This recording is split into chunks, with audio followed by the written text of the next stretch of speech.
السلام علیکم ورحمۃ اللہ وبرکاتہ۔ الحمد للہ وکفى وسلام علی عباده الذین اصطفى، اما بعد فاعوذ باللہ السمیع العلیم من الشیطان الرجیم من همزه ونفخه ونفثه وقرن فی بیوتکن ولا تبرجن تبرج الجاهلية الأولى وأقمنا الصلاة وآتينا الزكاة وأطعنا الله ورسوله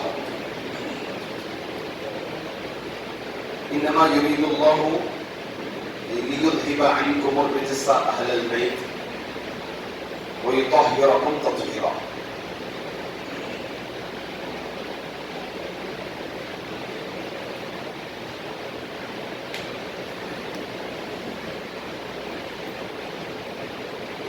معزز و مکرم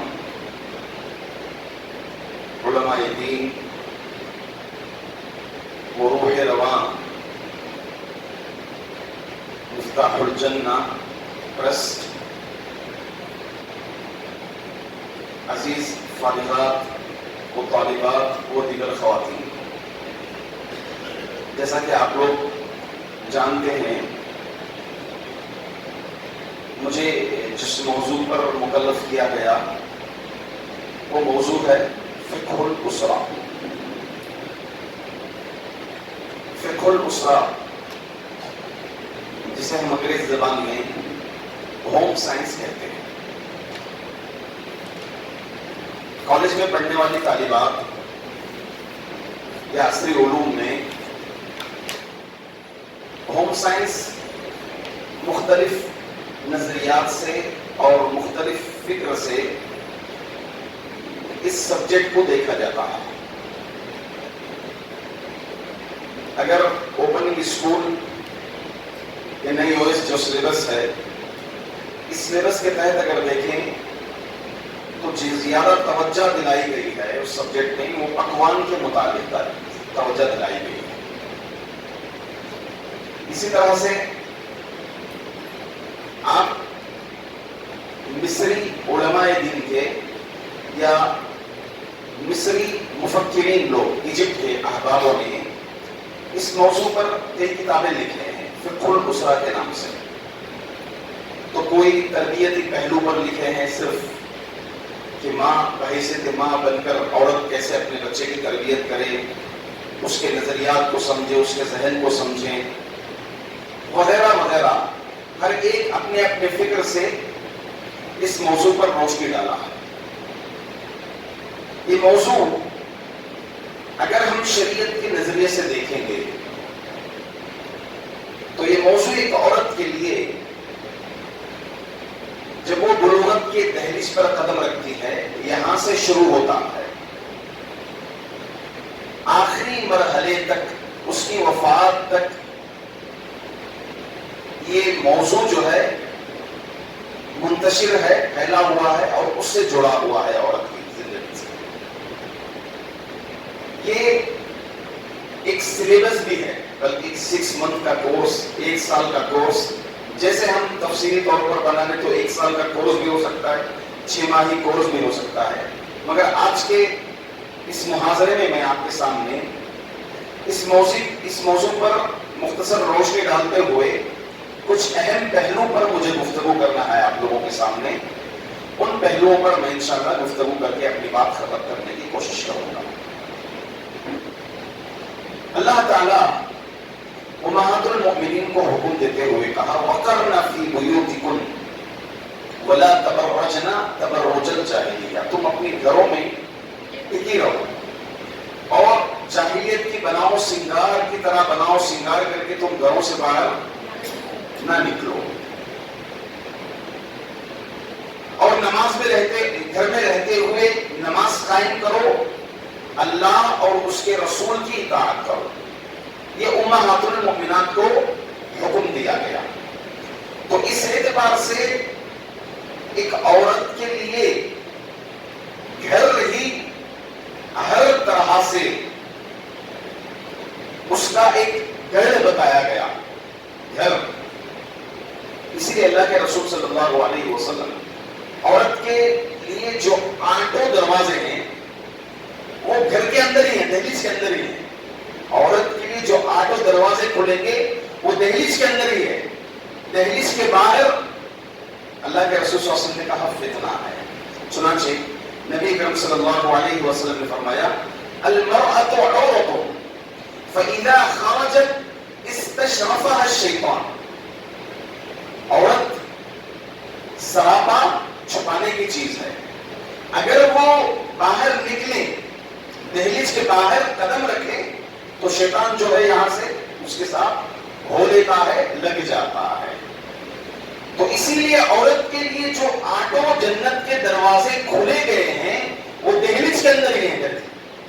اللہ کے رسول صلی اللہ علیہ وسلم فرماتے ہیں، عبد الرحمن بن عوف رضی اللہ عنہ راوی ہیں اس کے، فرماتے ہیں اذا صلت المرأة خمسها وصامت شهرها وحفظت فرجها وأطاعت زوجها قيل لها ادخل الجنة من أي أبواب الجنة شئت. کہ عورت کے اندر یہ چار چیزیں جب آ جائیں، کیا چار چیزیں؟ اذا صلت المرأة خمسها، جب 5 وقتہ نمازیں پڑھ لے. 5 وقت نمازیں فرض ہیں، مرد کے لیے بھی ہے عورت کے لیے بھی، مگر مرد کے لیے باجماعت مسجد کو آنا ہے، عورت کے لیے جماعت فرض نہیں ہے. مسجد آنا اس کے لیے فرض نہیں ہے، بلکہ عورت اپنے گھر میں پڑھے گی. نماز کہاں پڑھے گی؟ گھر میں پڑھے گی. تو گھر کے اندر وصامت شہرها، اور ماہ رمضان کے روزے رکھے. کہاں رکھے گی؟ گھر میں رکھے گی. وحفظت فرجها، اپنے دامن کی حفاظت کرے گی. کہاں کرے گی؟ گھر کے اندر رہتے ہوئے کرے گی. وَأَطَاعَتْ زَوْجَهَا، چوتھی چیز اپنے شوہر کی اطاعت کرے گی. کہاں کرے گی؟ دہلیز کے اندر کرے گی. قِيلَ لَهَا، ایسی عورت سے کہا جائے گا اُدْخُلِ الْجَنَّةَ مِنْ أَيِّ أَبْوَابِ الْجَنَّةِ شِئْتِ، جنت کے آٹھوں دروازے جو چاہے دروازے سے تم داخل ہو جائے. تو اس حدیث میں بتایا یہ گیا ہے کہ عورت کے لیے جنت دہلیز کے اندر ہے، دہلیز کے باہر اس کے لیے فتنہ، دہلیز کے باہر اس کے لیے خطرناک ہی ہے. اگر وہ دہلیز کے باہر جاتی ہے تو فقط ایک اپنے آپ کو گناہ میں نہیں ڈالتی، بلکہ 1 سے 2، 2 سے 3 گناہ میں ڈوب سکتے ہیں، فتنے میں ڈوب سکتے ہیں. ایک تو خود ڈوبے گی اور دوسرا آگے والا ڈوبے گا، اور تیسرا جو اس کا ذمہ دار ہو، بحیثیت شوہر ہو، بحیثیت باپ ہو یا بحیثیت ذمہ دار ہو، وہ بھی جو ہے اس فتنے میں ڈوب سکتا ہے، اس گناہ میں وہ بھی برابر شریک ہو سکتا ہے. معزز حضرات، سوال یہ ہے کہ گھر کیوں ہے؟ کہ کیا یہ گھروں میں رہنا عورتوں کے لیے استقرار، گھروں میں جو حکم دیا گیا عورتوں کا گھروں میں رہنا، پردے سے رہنا، کیا یہ زیادتی ہے؟ کیا یہ ظلم ہے؟ کیا یہ عورت کا حق چھینا جا رہا ہے؟ عورت کو صحیح معنی میں آزادی نہیں دی جا رہی ہے؟ کیا ایسا سوال ہے؟ عموماً جو خواتین یا جو طالبات اسلام سے صحیح معنی میں ناواقف ہونے کی وجہ سے دیگر مذہبوں کے کلچر کو دیکھ کر کے، دیگر خواتین کے کلچر کو دیکھ کر کے وہ خود کیا ہوتی ہے؟ احساس کمتری کا شکار ہوتی ہے، اور خواہ مخواہ جو ہے اسلام کے تعلق سے بدزنی اس کے دل میں پیدا ہو جاتی ہے کہ ہمارے اسلام میں عورتوں کے لیے کتنی زیادتیاں ہیں، اندر رہو، بند رہو، مرد باہر جا سکتے ہیں، مرد گھوم سکتے ہیں، پھر سکتے ہیں، کھا سکتے ہیں، مگر ہمارے لیے جو ہے گھروں میں زیادہ رہنے کی تاکید کی گئی ہے. یہ کیسی زیادتی ہے؟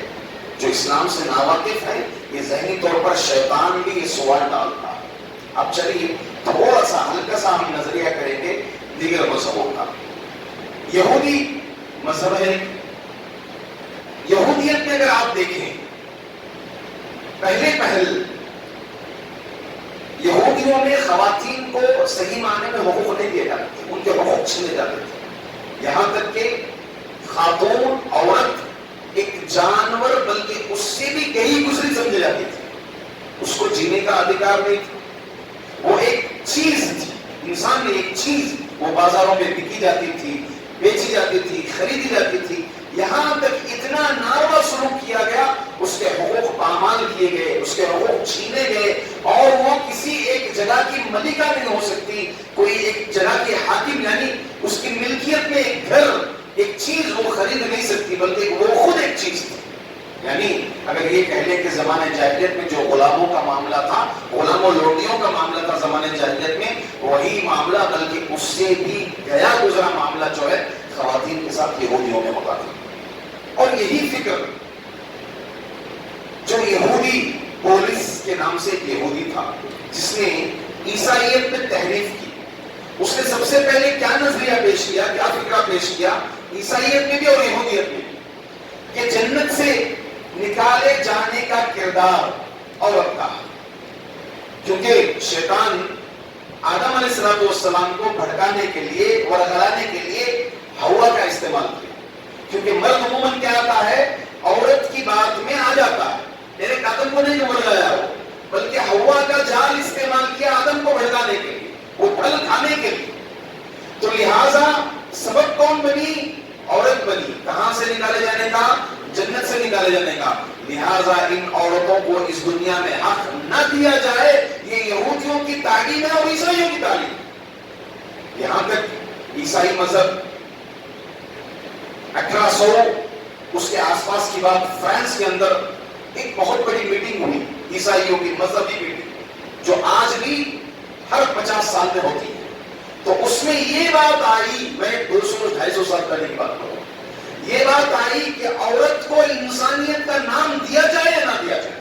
نعوذ باللہ من ذالک. یعنی عورت کو انسانیت سے ہی نکال دینے کی میٹنگ ہو رہی تھی. اس کے بعد پھر ترقی, زمانہ, مساوات, یہ پتہ نہیں نئی نئی سو چیزیں, درمیانی چیزیں آ کر کے عورتوں کو ایسے حقوق دیے گئے, وہ حقوق دیے گئے جس کی وہ مستحق. پہلے جو ہے حقوق چھینے جاتے تھے, مگر آج دیگر مذہبوں میں عورتوں کو وہ حقوق دیے گئے ہیں جس کی وہ مستحق نہیں ہے. جیسے حاکمیت, حاکم بننا, لیڈر بننا قوم کی, یہ عورت کا حق نہیں ہے.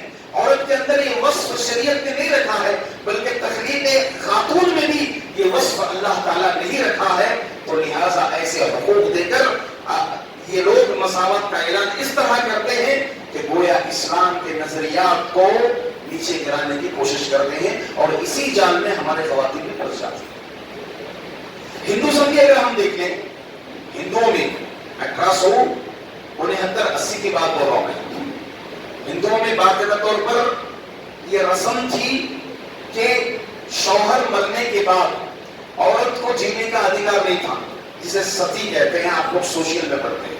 راجا رام موہن رائے ایک بہت بڑا مفکر تھا, اس کے گھر کا خود واقعہ پیش آ گیا, اس کی بھائی کا انتقال ہوا, بھابھی کو مرنا پڑا. اب اس نے انگریزوں کے نام ایک لیٹر لکھا, خط لکھا کہ ہندوستان سے اس رسم کو ختم کر دیا جائے, نکال دیا جائے. تو اس رسم کو نکال دیا گیا, برائے نام نکال دیا گیا.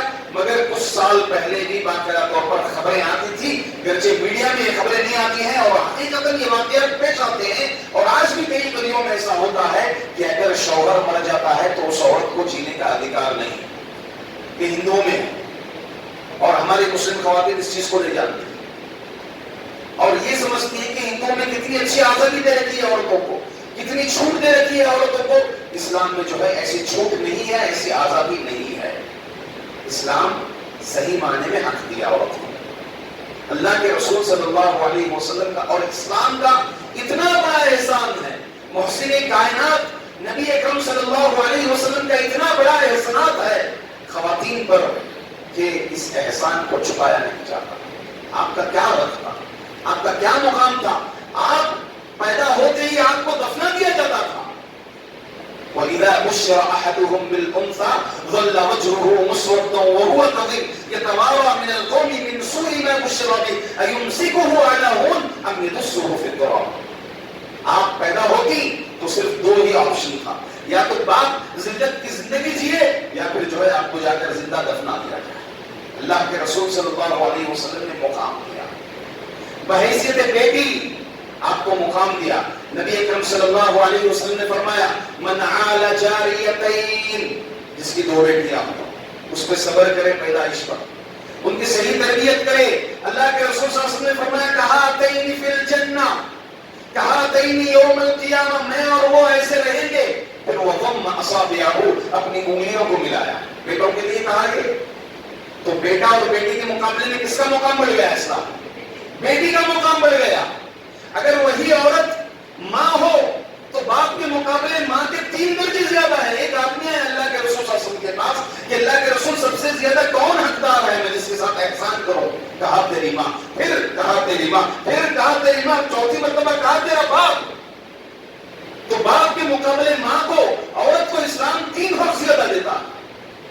وہی عورت اگر بیوی بن جائے، اللہ کے رسول صلی اللہ علیہ وسلم فرماتے ہیں کہ عورت بیوی یہ دنیا ساز و سامان ہے، سب سے بہترین ساز و سامان نیک عورت ہے. پھر اللہ کے رسول صلی اللہ علیہ وسلم نے فرمایا خیرکم من اہلی خیرکم من اہلی وانا خیرکم من اہلی. تم میں سب سے بہترین شخص وہ ہے جو اپنی بیوی کے ساتھ اچھا سلوک کرے اور میں اپنی بیوی کے ساتھ اچھا سلوک کرتا ہوں. میرا معاملہ میری بیوی کے ساتھ بہت بہترین ہے اللہ کے رسول صلی اللہ علیہ وسلم. تو بیوی ہوتے ہوئے بھی اگر کوئی بیوی یہ گواہی دے دے کہ میرا شوہر لائق ہے، میرا شوہر فائق ہے، تو شریعت اور معاشرے کی نظر میں بہت لائق و فائق آدمی مانا جائے گا اس کو. اگر وہی عورت وہی بیوی گواہی دے دے کہ میرا شوہر نالائق ہے، ناقابل ہے، تو معاشرے کے اندر بھی اس کا کوئی مقام نہیں ہے. تو بیوی ہوتے ہوئے اللہ کے رسول صلی اللہ علیہ وسلم نے مقام دیا بنسبت شوہر. وہی عورت اگر بہن ہو تو بہن کے لیے بھی وہی فضیلت جو فضیلت بیٹی کے لیے اللہ کے رسول صلی اللہ علیہ وسلم نے فرمایا کہ جو کوئی 2 بہنوں کی تربیت کرے، ان کی پرورش کرے کوئی بھائی، وہ جنت میں ایسے رہیں گے کل قیامت کے دن. وہی عورت اگر بیوہ بن جائے تو اللہ کے رسول صلی اللہ علیہ وسلم نے فرمایا کہ رات بھر قیام کرنے کا ثواب ہے، دن بھر روزہ رکھنے کا ثواب ہے. کس کے لیے؟ جو کوئی کسی بیوہ عورت کی مدد کرے، بیوہ عورت کا خیال کرے. تو دیکھیں شریعت مطہرہ آپ لوگوں کو ہر مقام پر اونچا درجہ عطا کیا.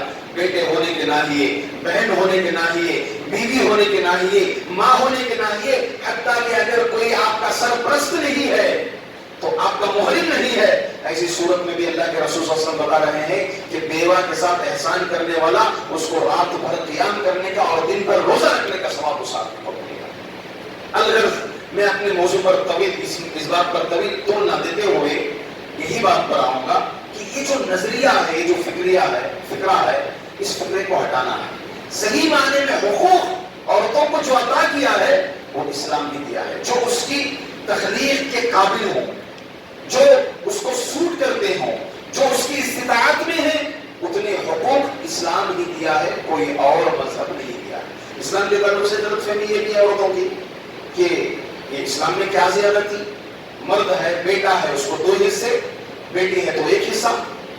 نصف الذکر مثل حظ الانثیین قرآن کہتا ہے. اب سوال یہ کھڑا ہو گیا یہ کیا زیادتی ہوگی؟ کیا یہ زیادتی ہے؟ بولیے زیادتی ہے یہ؟ کیوں زیادتی نہیں ہے کہ کیونکہ عورت اپنے خود خرچ کی خود کفیل نہیں ہے. اگر بیٹی ہے تو ابا خرچ اٹھائے گا، بیوی ہے شوہر خرچ اٹھائے گا، ماں ہے بیٹا خرچ اٹھائے گا. ہاں تو خود کفیل خود خرچ خود کی نہیں ہے. وہی جو ہے مرد کو ذمہ داری ہوتی ہے. باپ کا انتقال ہو گیا، بیٹے کو 2 حصے، بیٹی کو 1 حصہ ملا. ماں کی پرورش کون کرے گا؟ ماں کے خرچ کون اٹھائے گا؟ بیٹی یا بیٹا؟ بیٹا اٹھائے گا. ذمہ داری خود کی بھی ذمہ داری، بیوی بچوں کی ذمہ داری، اس کے ساتھ ماں کی ذمہ داری کون اٹھا رہا ہے؟ بیٹا اٹھا رہا ہے. بیٹی تو اپنے خرچ کے لیے خود کفیل نہیں ہے. اور اگر دیکھا جائے آپ یہ ہر مقام پر عورت کو آدھا حصہ مرد کو ڈبل حصہ نہیں دیا جائے گا، بلکہ کچھ مقامات ایسے ہیں جہاں مرد اور عورت دونوں برابر کے حصے دار ہیں. جیسے ماں شریک بھائی بہن، کلالہ آپ نے پڑھا ہوگا، یستفتون قل اللہ یفتیکم فی الکلالہ. کلالہ کا مسئلہ اٹھائیے، ماں شریک بھائی ماں شریک بہنیں دونوں کو برابر حصہ ملے گا. سدس میں برابر شریک ہو جائے گا یا پھر سدس میں برابر شریک ہو جائے گا. اسی طرح کچھ مقامات ایسے آتے ہیں جہاں عورت کو وراثت ملتی ہے مرد کو نہیں ملتی. جیسے نواسے کا انتقال ہو گیا، نانی کو وراثت ملے گی، نانا کو وراثت نہیں ملے گی. نانی کو وراثت ملے گی، 6واں حصہ نانی کو ملے گا، نانا کو نہیں ملے گا. الغرض اسلام کے تعلق سے جتنے بھی افکار ہیں، نظریات ہیں، جو غلط نظریات ہماری عورتوں کے اندر بٹھائے جا رہے ہیں، ان نظریات کو آپ صحیح معنی میں اسلام کو سمجھیں گے، اسلام کو جانیں گے، تو یہ نظریات آپ کے دور ہو جائیں گے، افکار آپ کے دور ہو جائیں گے۔ اسلام ایک کامل ایسا مذہب ہے جو عورتوں کو صحیح معنی میں حق عطا فرماتا ہے۔ عورت کو بحیثیت بیٹی ہو، بحیثیت بہن ہو، اس کو اپنے گھر سے متعلق، اپنی عبادات سے متعلق مسائل معلوم ہونا چاہیے۔ جیسے ہی وہ بلوغت کی دہلیز پر قدم رکھتی ہے تو نماز کے مسائل، طہارت کے مسائل، روزے کے مسائل، اسی طرح سے خواتین سے مخصوص جتنے بھی عبادات سے متعلق مسائل ہیں، ایک عورت کو ان مسائل سے واقفیت حاصل کرنی چاہیے۔ اور خصوصاً جب اس مرحلے میں ہوتے ہیں تو نظریات فطری طور پر جو شادی بیاہ کا نظریہ پیدا ہوتا ہے، اس اعتبار سے بھی دین کو اور اخلاق کو فوقیت دینا چاہیے۔ اسی لیے اللہ کے رسول صلی اللہ علیہ وسلم نے فرمایا اذا اتاكم من ترضون دينه وخلقه فانكحوه والا تكن فتنة في الارض وفساد كبير۔ تمہارے پاس ایسا رشتہ ہے، اس کو سرپرستوں کو کہہ رہے ہیں، تمہاری بیٹی کے لیے یا تمہارے بیٹے کے لیے ایسا رشتہ ہے جس کے دین سے، جس کے اخلاق سے تم راضی ہو جاؤ تو تم ان کا اس کے ساتھ نکاح کروا دو۔ والا اگر یہ چیزیں چھوڑ کر کے دیگر دنیاوی امور میں آپ جھانکیں گے، دین کو بسے پش ڈالیں گے، اخلاق کو بسے پش ڈالیں گے، دنیاوی امور کو فوقیت دیں گے، تکن فتنۃ فی الارض وفساد کبیر، تو اس سرزمین میں فتنے و فسادات ہوں گے۔ بس یہی مسئلے مسائل ہوں گے۔ دین کو ترجیح دیتے ہوئے، بنا ترجیح دیے ہوئے کہ اگر رشتہ کر دیے، مسائل یہاں سے شروع ہو جائیں گے، مسائل یہاں سے شروع ہو جائیں گے۔ آپ کتنا بھی اچھا کرنے جاؤ، آپ نے دین کو فوقیت نہیں دی، مسئلے کریٹ ہوتے رہیں گے، مسئلوں پر مسئلے کریٹ ہوتے رہیں گے، صحیح معنی میں سکون و اطمینان کی زندگی ہونے والی نہیں ہے۔ اسی لیے ضروری ہے کہ دین کو ترجیح دو۔ جہاں مردوں کو حکم دیا گیا کہ دیندار خاتون کو دیکھو، وہیں پر عورت کو بھی حکم دیا گیا کہ دیندار مرد کو دیکھیں، جو دین اور اخلاق میں اچھے ہوں، اس سے نکاح کی ترغیب اور رغبت ایک عورت کے ذہن میں ہونی چاہیے۔ اسی طرح جب شادی ہونے کے بعد ایک اہم مرحلہ ہوتا ہے بیوی، بحیثیت بیوی۔ عورت جب بحیثیت بیوی بن کر جائے تو اس کے اوپر کچھ حقوق، کچھ واجبات، کچھ فرائض اس پر لاگو ہو جاتے ہیں۔ پہلے نمبر پر آتے ہیں شوہر۔ شوہر کے حقوق بحیثیت بیوی جاننا چاہیے، اور شوہر کو بحیثیت شوہر بیوی کے حقوق جاننا چاہیے۔ اب بیوی کیا حقوق ہیں، اگر ہم حقوق کو گناتے چلیں تو بات طویل ہوگی۔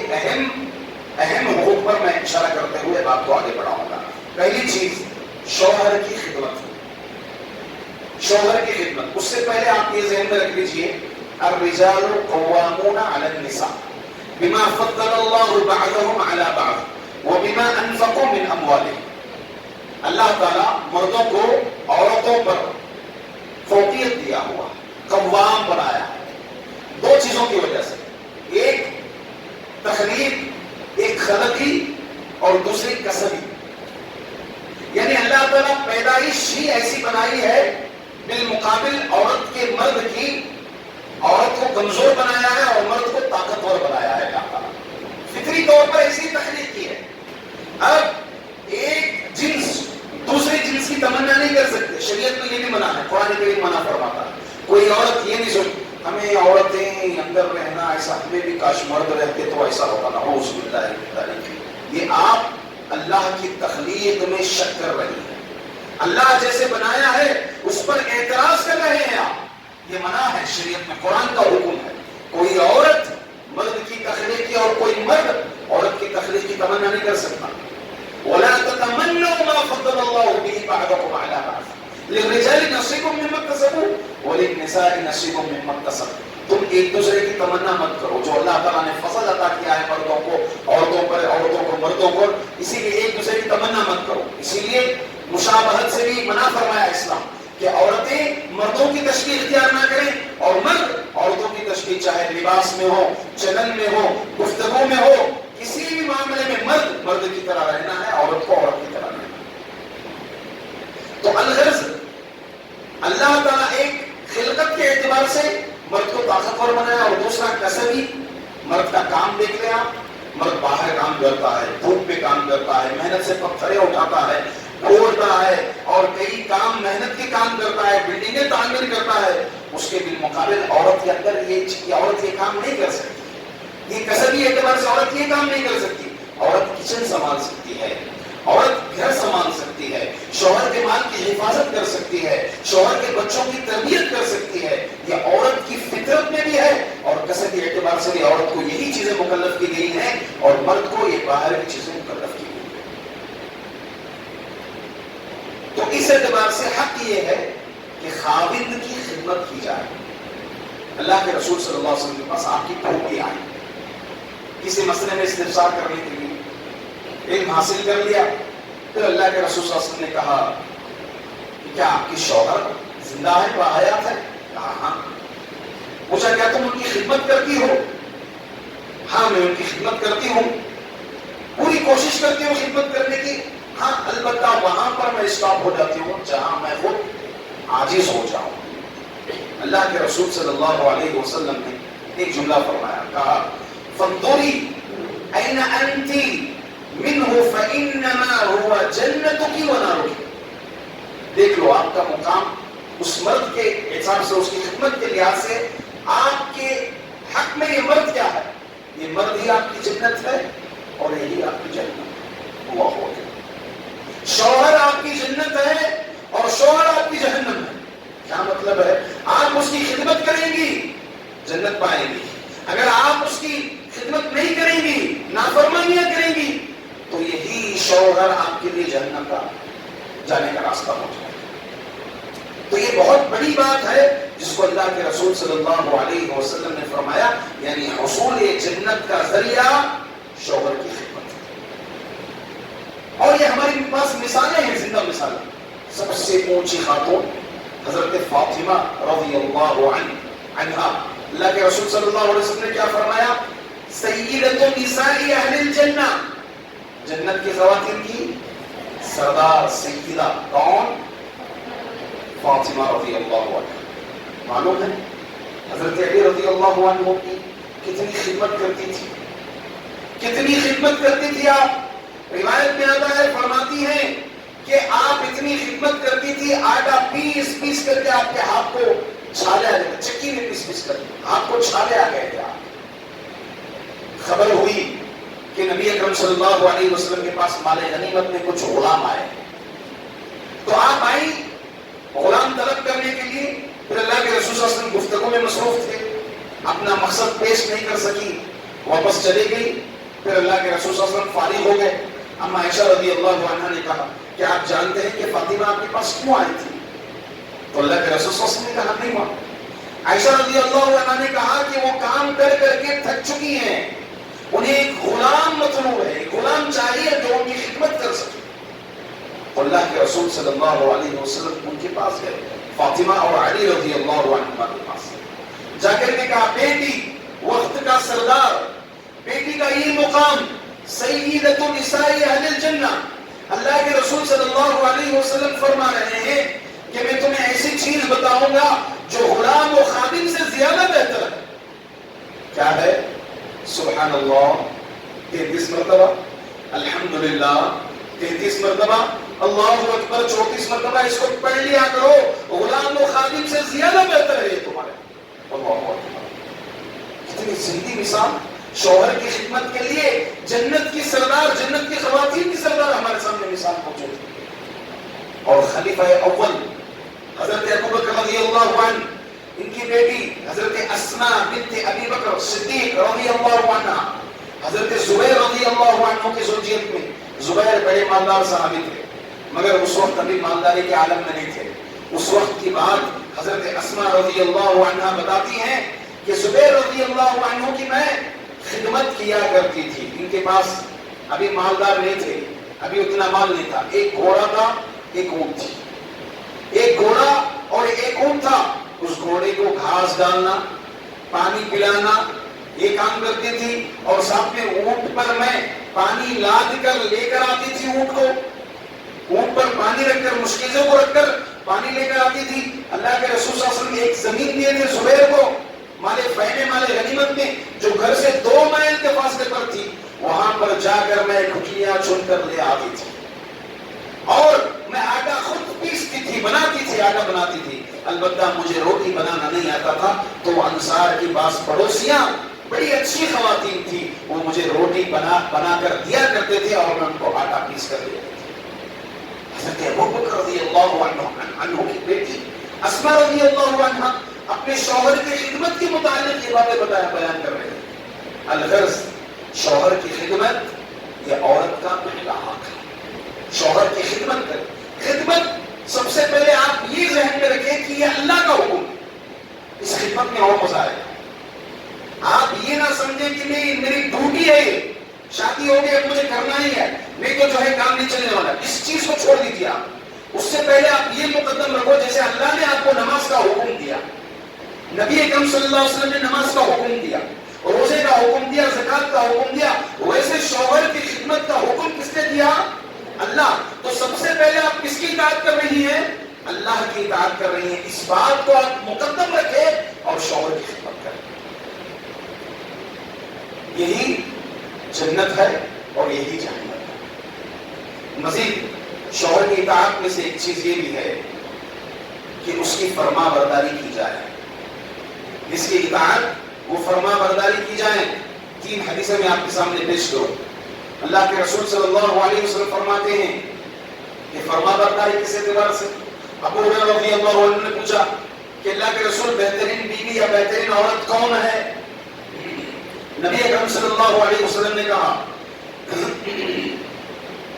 فرماتے ہیں التی تسرہ اذا نظر وتطیعہ اذا امر ولا تخالفه في نفسها ومالها بما يكره.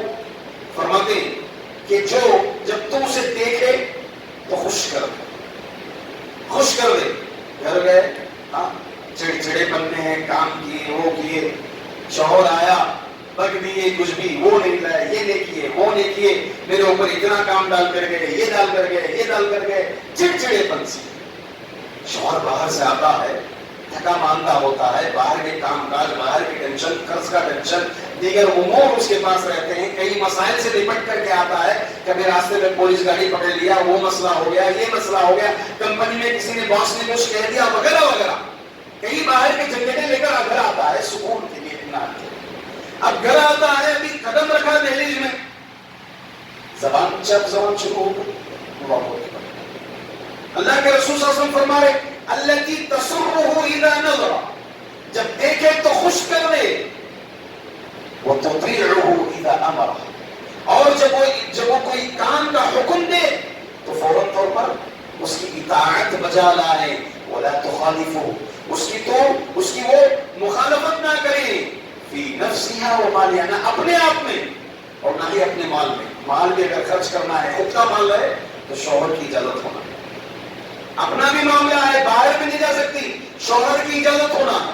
پڑوس کے پاس بھی جانا ہے، شوہر کی اجازت ہونا ہے. گھر سے آپ اپنے رشتہ داروں کو بھی کھانا کھلانا ہے، شوہر اس معاملے میں آپ کو چھوڑ دے، آپ کو اجازت دے. مزید دوسری حدیث اللہ کے رسول صلی اللہ علیہ وسلم نے فرمایا کہ نماز قبول نہیں ہوگی. نماز کی قبولیت کا معاملہ شوہر کی اطاعت و فرما برداری پر ڈیپینڈ ہے عورت کے لیے. اللہ کے رسول صلی اللہ علیہ وسلم نے فرمایا اثنان لا تجاوز صلاتهما رؤوسهما عبد ابق من مواليه حتى يرجع وامرأة عصت زوجها حتى ترجع. فرمایا اللہ کے رسول صلی اللہ علیہ وسلم نے کہ 2 لوگ ایسے ہیں جن کی نماز ان کے سر پر سے نہیں چڑھتی، مطلب قبول نہیں ہوتی. ایسا نمبر 1 ایسا غلام جو اپنے مالک سے بھاگا ہوا، مالک کی کفالت میں تھا، بھاگ گیا ہو. دوسرا ایسی عورت جو اپنے شوہر کی نافرمانی کی ہو حتی ترجع، یہاں تک کہ وہ اپنے معاملے کو رجوع کر لے، سوری بول لے، معافی مانگ لے، پھر وہ واپس اطاعت میں آ جائے، اس وقت تک اس عورت کی نماز قبول نہیں ہوتی. تو دیکھیں عورت کی نماز کی قبولیت کے لیے ایک معاملہ کیا گیا ہے درمیان میں، شوہر کی فرما برداری. تیسری چیز اللہ کے رسول صلی اللہ علیہ وسلم نے فرمایا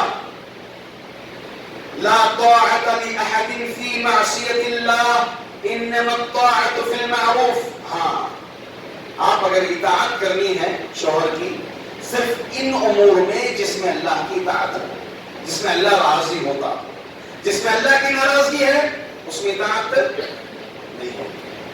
مگر آج ہمارے خواتین کا معاملہ الٹا ہے.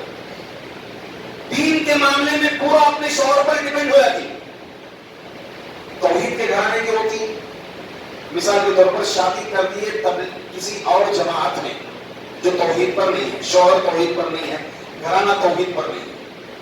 دوسرے معاملے میں سب اپنا کنٹرول لے لیتی ہیں، گھر کا پورا معاملہ عورت کے ہاتھ میں کنٹرول میں آ گیا. مگر دین کا معاملہ شوہر کے اوپر. عجیب معاملہ. اب کیا کرنا، ہمیں وہاں شادی کر کے دیے، انہوں کیسا بولتی ویسا سننا. دین کے معاملے میں انہوں کیسا بولتی ویسا سننا. مگر گھر کا پورا معاملہ جو شوہر کے ہاتھ میں آنا چاہیے عورت اپنے ہاتھ میں لے کر کے بس گھر چلا رہی. دین کے معاملے میں آؤ، خود آؤ اور شوہر کو بھی لے آؤ. یہ اصل کمال ہے، یہ اصل کمال ہے. آپ کو معلوم ہے ام سلیم رضی اللہ عنہ، ام سلیم رضی اللہ عنہ ابو طلحہ ابھی اسلام قبول نہیں کیے تھے. ام سلیم کے پاس پیغام بھیجا، نکاح کا پیغام. بڑے اخلاق والے آدمی تھے، بڑے مالدار صحابی تھے. ام سلیم رضی اللہ عنہ نے کیا جواب دیا کہ ابو طلحہ آپ بہت اچھے آدمی ہیں، آپ ایسے آدمی ہیں جس کا رشتہ کینسل نہیں کیا جاتا، رد نہیں کیا جاتا. مگر دین کا معاملہ، دین کا معاملہ، میرا دین، میرا خدا، میرا رب یہاں مجھے اجازت نہیں دیتا ایک غیر مسلم سے ایک کافر کی زوجیت میں آنے کے لیے. البتہ ایک آپشن ہے آپ کے لیے، ایک آفر ہے. آپ اگر اسلام قبول کر لیں گے یہی میرے حق میں مہر ہوگا، میں آپ کی زوجیت میں آ جاؤں گا. دیکھیے دین کے معاملے میں کوشش یہ ہونی چاہیے عورت کو جب دین کی باتیں سیکھے تو شوہر کو بھی راستے پر لائے. فضیلت تک بیان کی گئی ہے نا اس عورت کی جو رات میں تہجد کو اٹھے، اپنے شوہر کو جگائے، تہجد کے لیے اپنے شوہر کو جگائے، نماز کے لیے اپنے شوہر کو جگائے، نماز کو بھیجے. دین کا معاملہ لے اپنے ہاتھ میں. یہاں پر الٹا دین کے معاملے میں کیا تمہیں گھر کو دے دیے، ہو گیا مہمان چلے گئے وہاں سے، مگر دوسرے گھر کے پورے امور عورت کے ہاتھ میں. عجیب معاملہ. تو الغرض عورت پر ضروری ہے کہ شوہر کی خاوند کی فرما برداری ہو. تیسری چیز شوہر کی شکر گزار، شکر گزار ہو عورت. اللہ کے رسول صلی اللہ علیہ وسلم فرماتے ہیں لا ينظر الله تبارك وتعالى الى امرأة لا تشكر لزوجها وهي لا تستغني عنه. کہ اللہ رب العزت اس عورت کو نظر کرم سے نہیں دیکھتے، نظر رحمت سے نہیں دیکھتے. کون سی عورت کو؟ جو اپنے شوہر کی نافرمانی کرتی ہے یا شوہر کا شکر گزاری نہیں کرتی ہے. وہی لا تستغنی عنہ، وہ اس کے بغیر بے نیاز نہیں ہو سکتی. شوہر سے ہی بے نیاز ہو سکتی ہے کیونکہ وہ اخراجات دیکھتا ہے، اسے گھر دیتا ہے، سکنا دیتا ہے، لباس دیتا ہے، کھانا پینا دیتا ہے، ہر طرح کی سہولیات کے لیے اپنا خون پسینہ ایک کرتا ہے. ایسے شوہر کی اگر تم ناشکر گزاری کرو گے تو اللہ رب العزت کی نظر رحمت آپ پر نہیں ہوگی. رحمت عامہ، رحمت خاصہ. رحمت عامہ پوری مخلوقات پر ہے اللہ تعالیٰ کی رحمت. الحمد بسم اللہ الرحمن الرحیم مومنوں کے لیے خاص ہے. یہ نظر رحمت خاص رحمت ہے اللہ تعالیٰ کی. تو الغرض ہمیں ضروری ہے کہ شوہر کی شکر گزاری کریں. پھر اللہ کے رسول صلی اللہ علیہ وسلم ایک اور روایت میں فرماتے ہیں لا يصلح لبشر ان يسجد لبشر ولو صلح لبشر ان يسجد لبشر لامرت المرأة ان تسجد لزوجها لعظم حقه عليها. فرماتے ہیں نبی اکرم صلی اللہ علیہ وسلم ایک انسان کو دوسرے انسان کے لیے سجدہ کرنا جائز نہیں. اگر سجدہ کرنے کی اجازت ہوگی سجدہ تعظیم، سجدے کی دو قسم ہے، سجدہ عبادت، سجدہ تعظیم. سجدہ تعظیم پچھلی امتوں میں ملتا ہے ذکر اس کا. حضرت یوسف علیہ السلام کے لیے سجدہ کیا گیا تھا، 11 ستارے، چاند، تارا ہے نا، وہ سجدہ عبادت نہیں تھا، سجدہ تعظیم. حضرت آدم علیہ السلام کو فرشتوں نے سجدہ کیا، ابلیس نے منع کر دیا، سجدہ تعظیم. مگر اس امت میں نہ سجدہ تعظیم جائز ہے اور نہ ہی سجدہ عبادت. اگر سجدہ تعظیم جائز ہوتا تو عورت کا بیوی کا شوہر کے لیے جائز ہوتا، مگر یہ بھی اجازت نہیں ہے. تو اس سے معلوم ہوتا ہے کہ شوہر کا کتنا بڑا، کیونکہ وہی ذریعہ، وہی واحد سبب ہے. شوہر کی کمائی پر ہی تو فخر کرے گی، شوہر کے گھر پر ہی تو فخر کرے گی، شوہر کے کھلانے پر ہی تو فخر کرے گی، دوسروں پر جو ناز کرے گی، دوسروں پر جو نخرے کرے گی، وہ شوہر کے اخلاقیات سے ہی، شوہر کے بلبلے پر ہی۔ تو لہٰذا اس اعتبار سے ایک عورت کو شکر گزار ہونا چاہیے۔ ابو سعید خدری رضی اللہ عنہ فرماتے ہیں کہ ایک باپ اپنی بیٹی کو لے کر آیا، اپنی بیٹی کو لایا، شکایت کیا کہ اللہ کے رسول دیکھو میں یہ میری اپنی بیٹی کا نکاح کروانا چاہ رہا ہوں، یہ نکاح کرنے کے لیے تیار نہیں ہوں۔ تو اللہ کے رسول صلی اللہ علیہ وسلم نے پوچھا کیا بات ہے؟ کہا کہ مجھے پہلے یہ بتائیے کہ شوہر کے حقوق کیا ہوتے ہیں۔ سبحان اللہ، دیکھیے جاننا چاہے کہ شوہر کے حقوق کیا ہوتے ہیں، مجھے سب سے پہلے یہ بتائیے۔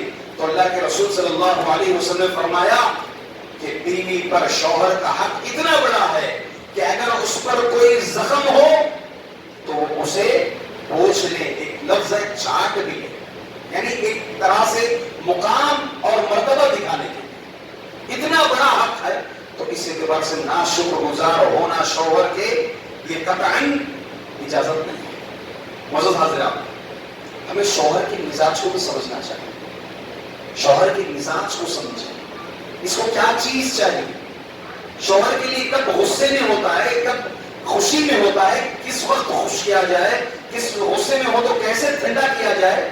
آپ کو ام سلیم رضی اللہ عنہ کا قصہ ہے، حضرت ابو طلحہ انصاری رضی اللہ عنہ، نکاح ہوا، ایک بچہ تھا، دونوں کا بیمار تھا بچہ، ابو طلحہ انصاری رضی اللہ عنہ کام پر نکل گئے، بچے کی وفات ہو گئی۔ ام سلیم نے خاندان والوں سے، گھر والوں سے بتایا کہ کوئی بھی خبر مت کرو، ابو طلحہ کو میں بتاؤں گی۔ بچے کی نماز جنازہ ہو گئی، دفن بھی ہو گیا، باپ کو ابھی تک خبر بھی نہیں۔ رات گھر واپس آیا باپ ابو طلحہ انصاری رضی اللہ عنہ، آئے، دسترخوان رکھی گئی، کیا معلوم ہوتا ہے اس سے بیوی جاؤ جی دال کو کھا لو، اعوذ باللہ، یہ اطاعت ہے، یہ شوہر کی خدمت ہے، نہیں، شوہر آیا ہے اس کی خدمت کریں، جاگیں، ویٹ کریں، اس کے کھانے تک بیٹھے رہے، اگر آپ کھا چکی ہیں بیٹھے رہے انتظار میں۔ دسترخوان ڈالے، صحابیات کی زندہ مثالیں ہیں، دسترخوان ڈالے، کھا لیے، دسترخوان اٹھا دیے، پھر فرماتے ہیں، حدیث کے الفاظ ہیں، ثم تصنعت له احسن ما كانت تصنع قبل ذلك، پھر میں ان کے لیے تیار ہوئی جس طرح میں اس سے پہلے تیار ہوتی تھی، بڑی سوری۔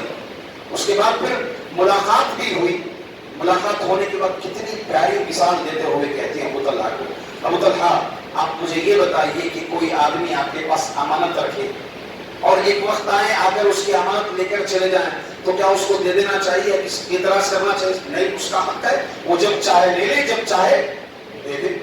کہا کہ یہی معاملہ آپ کے بچے کا ہے، کہا یہی معاملہ آپ کے بچے کا ہے، اللہ نے ہمیں امانت دی تھی، اللہ نے اس امانت کو لے لیا، بس یہ اس کا حق، زندگی اور موت دینا کام اس کا ہے۔ ہم کچھ کر سکتے ہیں، پوری دنیا میں کوئی پیدا کر سکتے ہیں؟ نہیں پیدا کر سکتے۔ وہ بچہ لا سکتے ہیں؟ نہیں لا سکتے۔ اللہ نے امانت دی تھی، اللہ نے لے لی، بس۔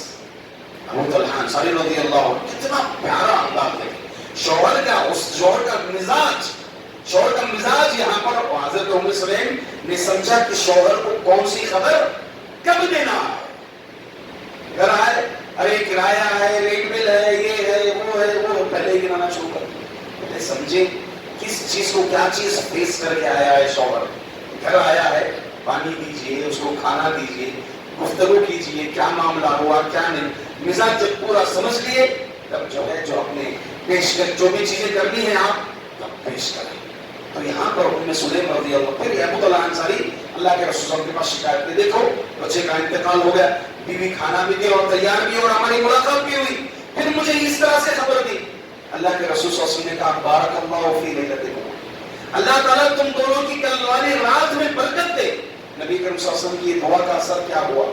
ذکر آبا راوی حدیث بیان کرتے ہیں کہ ابو طلحہ کے گھر کئی بچے تھے، پورے کے پورے حافظ قرآن تھے، 7، 8، 6 کا بھی ذکر ملتا ہے کہ پورے کے پورے بچے حافظ قرآن تھے اور سب گھر میں قرآن پڑھا کرتے تھے۔ یہ اللہ کے رسول صلی اللہ علیہ وسلم نے رات میں جو رات گزری آپ کی شب، اس کے تعلق سے برکت کی دعا کی، اس کا اثر یہ ہوا۔